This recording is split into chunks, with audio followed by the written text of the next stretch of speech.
quelles sont les perspectives de développement de la zone industrielle GDIZ Glodjibé de Zé en ce qui concerne l'emploi des jeunes et des femmes? Une série de questions du député Nestor Noutaï pour mieux cerner l'étendue de Glodjibé Industrial Zone GDIZ, un des fleurons que le gouvernement du Bénin entend développer pour permettre la transformation sur place de certaines matières premières. En face, la ministre de l'Industrie et du Commerce pour éclairer l'Assemblée nationale. La GDIZ est donc une zone industrielle intégrée et axée sur la création de florissantes chaînes de valeur allant de l'approvisionnement en matières premières, en passant par la transformation des ressources, jusqu'à l'exportation de produits finis. Elle vise à fournir aux investisseurs une passerelle pour intégrer le paysage africain en mettant à leur disposition des infrastructures et en créant un environnement propice aux affaires. La géolocalisation de la zone est stratégique et des infrastructures sont développées tout autour pour faciliter le transport, la commercialisation et l'exportation des produits qui sortiront, explique la ministre qui fait l'état des lieux.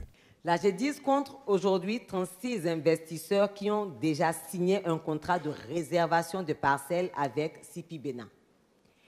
10 usines sont complètement achevées, 20 sont en cours de construction et 6 industries sont dans le processus d'obtention de leur agrément. CIPI Bénin est en discussion commerciale avec 14 autres investisseurs qui sont en attente de signer un contrat de réservation pour s'installer dans la zone. La GDIZ révèle le modèle béninois ainsi que les ambitions du développement du gouvernement.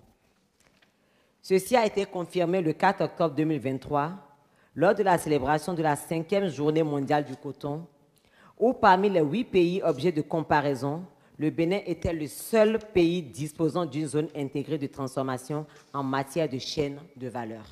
Sur l'utilité de la zone, l'unanimité est faite au sein des députés. Les craintes exprimées par certains, les apports dans d'autres interventions sont comme une invite au gouvernement à prendre toutes les précautions pour l'émergence de cette zone. Que ces sociétés qui seront nationales soient de taille importante pour que les nationaux puissent y faire également des affaires, au-delà de la promotion, de la production, que la commercialisation soit également chose facile dans notre pays.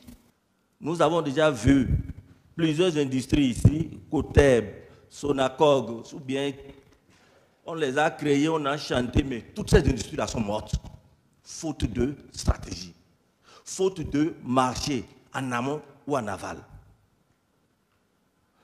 Voilà pourquoi, pour ce qui me concerne, je ne suis pas rassuré. Ce n'est pas le nombre de milliards qu'on met dedans qui pose problème, non.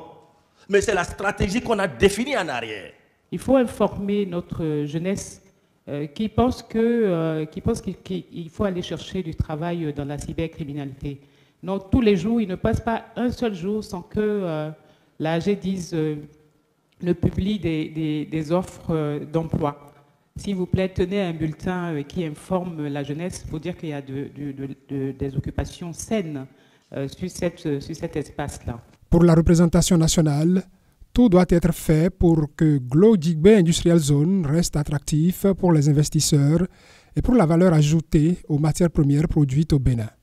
Un pari que le gouvernement entend gagner.